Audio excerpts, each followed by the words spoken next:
Surprisingly, the perceptions vary from person to person. It's never same for the different peoples for the same object or for the same person. The meaning we take from those perceptions varies. This is why people have different tastes in music, foods, art, architecture, clothes, places. Different people perceive different things about the same person, same object, or same situation. But more than that, we assign different meanings to what we perceive. The meanings might change for the same person, same object, or same situation. One might change one's perspective or simply make things mean something else, something different. Two people with identically tested seeing and hearing will still have different tests in what they like to see, what they like to hear. The way we perceive the world around us varies and is as unique as our individual personalities.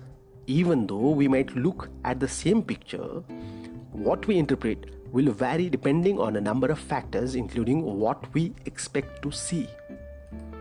Perception can be caused by internal and external factors.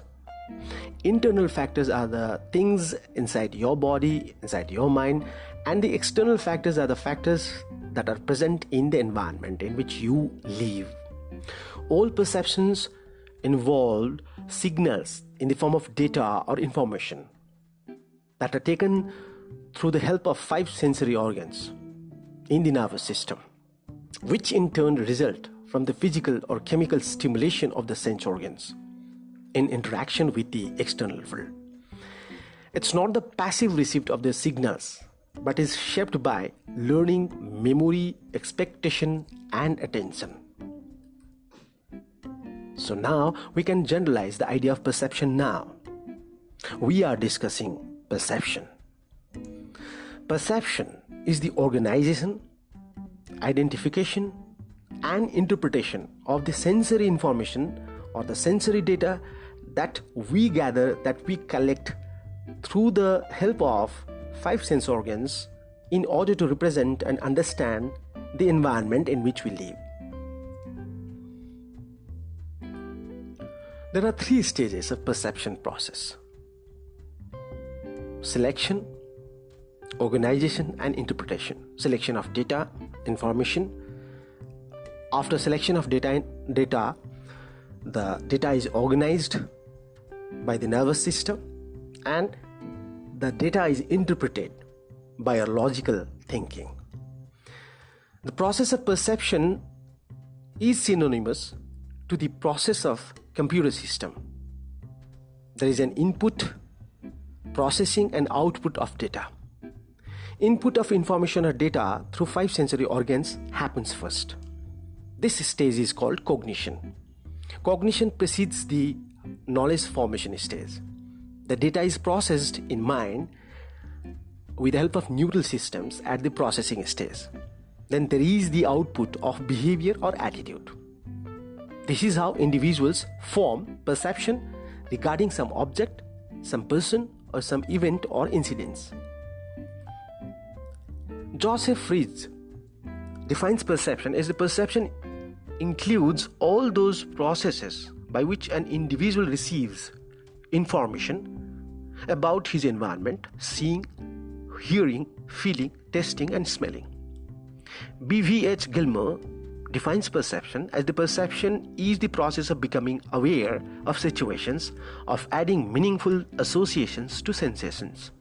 Uday Parikh said perception can be defined as the process of receiving, selecting, organizing, interpreting, checking, and reacting to sensory stimuli or data.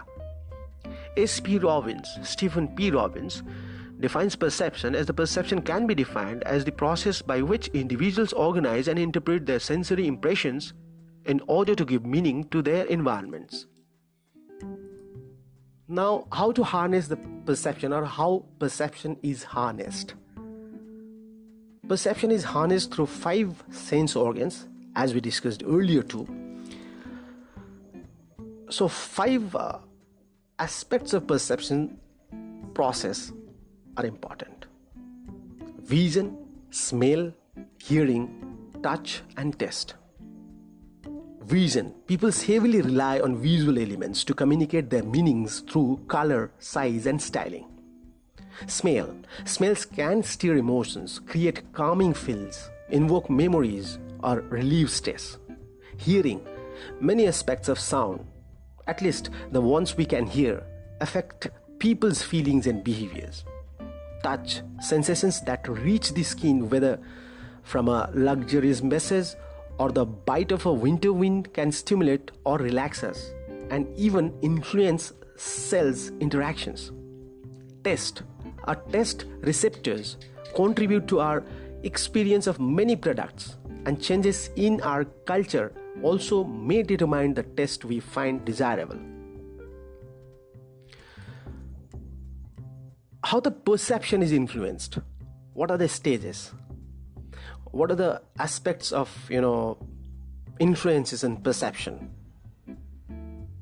The first and foremost is physiology.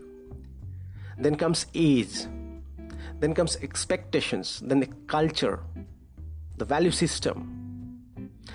Then social location, geographical location. Then roles.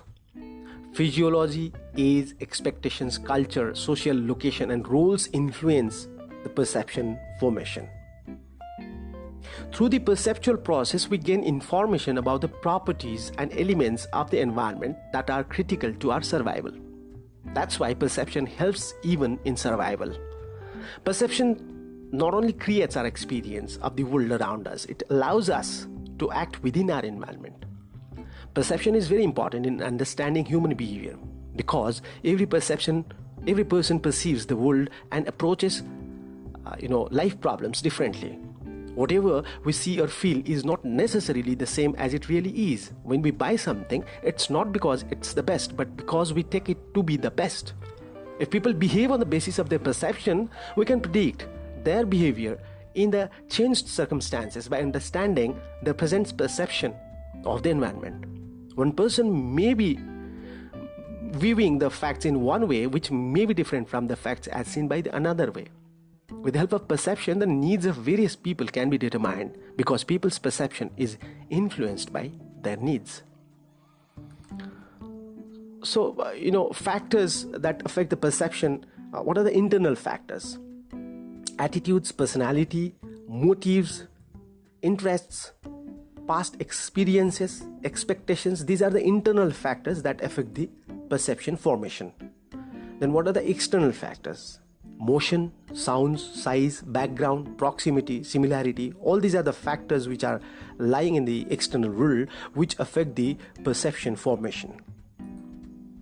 Now lastly, we'll be discussing about the errors in perception that might be sometimes negative, sometimes dangerous, and sometimes awkward. So perceptions might not always be true in that sense. This needs some correction. Illusion, hallucination, selective perception, halo effect, stereotyping, similarity, horn effect, contrast. These are the errors in perception that are present in our everyday activities, everyday behaviors, and in social interactions as well as in workplace interactions. The illusion is a false perception. Here the person will mistake a stimulus and perceive it wrongly. For example, in the dark, a rope is mistaken as a snake or vice versa. The voice of an unknown person is mistaken as a friend's voice. Hallucination. Sometimes we come across instances where the individual perceives some stimulus even when it is not present. This phenomenon is known as hallucination. The person may see an object or person, etc., or he may listen to some voice, though there are no objects and sounds in reality as such. Selective perception is another kind of errors in perception.